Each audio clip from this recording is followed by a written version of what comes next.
All right, everybody. The topic we're talking about is ask the right questions. I think it's one of the most highly asked topic that we get requested, because this is a lot of what analysis is about, is understanding what's happening in organizations and what solutions are needed and how do we get there. And it's all about conversations, right? We work with people and for people, so it's about conversations and being effective with the time that you have with these people. So what are the right questions to ask? So I will say I do in this session, it's called Asking the Right Questions, but I'm going to ask you guys a lot of questions too. So the first thing I want to make sure is that you know where that chat window is.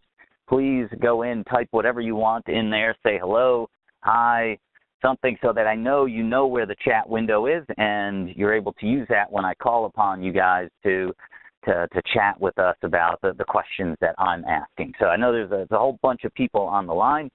All right, we got somebody in the question window. So Benjamin, you found the Q&A window. That's fine too. I got both of them open. I would like, at the end with these sessions, we take about 10 minutes or so to ask questions. So you can use the Q&A or the chat window. I'm good. So Benjamin, you're in. I also see Ann Miller and Chris. We got a howdy and a good morning. All right, awesome. It is still morning where I am too. And we got Alfonso and Mark and Peter and what was that show? Romper Room, wasn't it? Do you guys remember Romper Room? When I see Peter and I see Adrian and I see Lee, right? And Candace. So, all right, awesome. So, great. So you guys know where that is. So when I ask questions, I want you guys to chime in. This is not a one-way push presentation. And we got people from Bethlehem, Pennsylvania, and Cleveland. All right, awesome. I'm here in Atlanta, where it's nice and rainy and dark. I'm trying to keep excited, but when it's rainy like this and cloudy, it gets a little difficult. I need some vitamin D. All right, so one other thing before we get started, tweeting. So hopefully many of you have Twitter accounts. As a learning organization at B2T, we believe people should be learning all the time, not just when you're watching webinars like this, not just when you're going to a class, not just when you're going to a conference, but you're doing all the time. If you take 10 or 15 minutes to check out Twitter and see what people are talking about, you can learn a lot. And yes, you can learn a ton about the Kardashians. I actually just found out my 15-year-old daughter is into the Kardashians. I had no idea. And I got to work on how did this happen?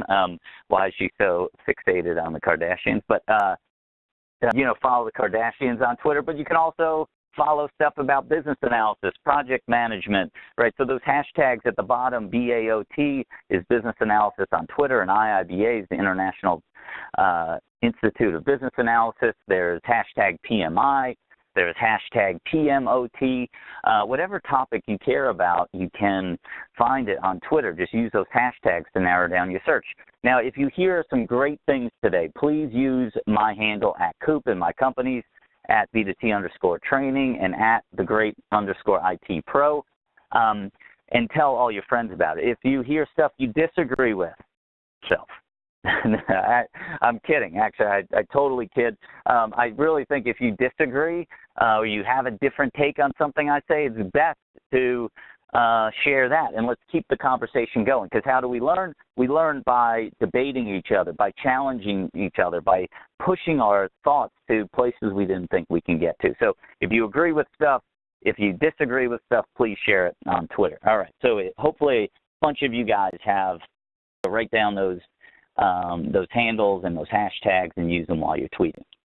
All right. The next piece of information is the Making Learning Stick slide. So what you're seeing is a graph of the forgetting curve. The way our brains work, and studies have been done in the 1800s, they've been validated in the early 2000s, that the way our brains work is we lose 50 to 80% of what we learn just one day after a learning event. So tomorrow at 11 a.m. Eastern time, if you guys don't do anything, you're going to be sitting there and thinking you know what, I think there was a guy, Kupe, a girl, Jessica, speaking. I think that's what their names were. We talked about Twitter, but that's all I got. I can't remember anything else. And to me, it's not acceptable for you guys to not have this stuff stick. You're taking an hour of your time today or an hour and a half of your time today to focus on this. Let's make sure it sticks so when you need the information, it's there for you. So you can combat this forgetting curve by doing three things. One is take notes. So the more notes you take, and this is critical because we're going to be talking about, I don't have a list of questions for you guys, but we are going to be talking about different questions that you can ask depending on where you are and when you're doing things in a project. So take those notes and write those down.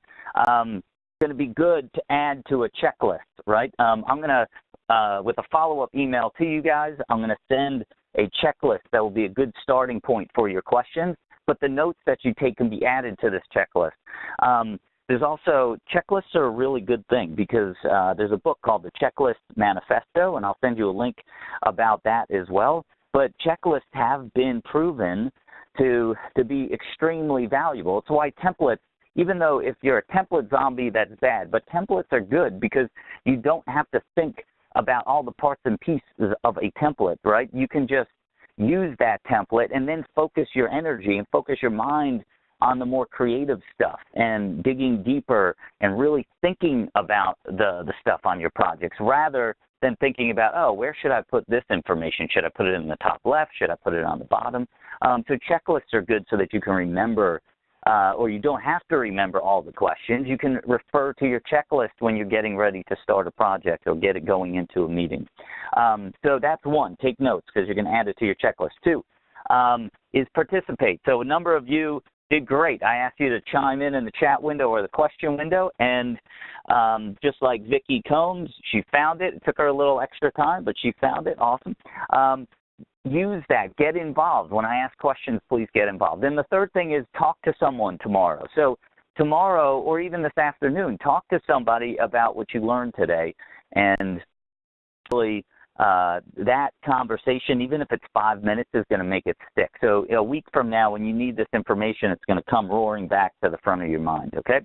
All right, and at the end, we're going to talk. I want you to listen for, like, key reveals, things that you get out of today. If you get 1, 2, 3 key items out of an hour-long session, then that's huge. So keep an eye out and take notes about, these are the aha moments, or I'm definitely going to do this to change my behavior. Because I want you guys to come out of here with not a totally new behavior, right? You don't have to be completely changed, but a couple of things to really push your practice forward. Or maybe if you're a manager on the line or somebody that is managing or working with other people that need to do this, a way to guide those people to do something better. All right, so let's get to the heart of the matter here and the meat. So here's my first question for you. What is 42? What does 42? What is it all about? Why am I sharing that number? Chime in. Oh, and Rachel, right off the bat, nails it. Anybody else have any ideas? I forgot on this, you guys can, if everybody sees all the chats, I think you do. So Dan talked about it's the age I wish I was. Dan, maybe you're like me, a little older than 42. Jackie Robinson's number says, John, a time long past, like 1942. But it looks like Benjamin Brown and Tony King says it's a card game. I didn't know that. And Chris asked, is it my age? No, it's not my age. I'm a few years older than that. I'll go ahead and tell you I'm 46, so not too much older. But Rachel and Benjamin have the answer. It is the answer to life, right? Yeah. So if you are familiar with the Hitchhiker's Guide to the Galaxy, a supercomputer was created, and it spit out the answer to life, eternity, and everything. And the answer was 42. But then people sat back and said, well, what question did it answer? So they created another computer to get what the answer was, or what the question was. And right before it churned for millions of years, and right before it was ready to spit out the answer, it died and crashed. So we never got to the question. But the whole point here is, and what this means is, if 42 is that answer,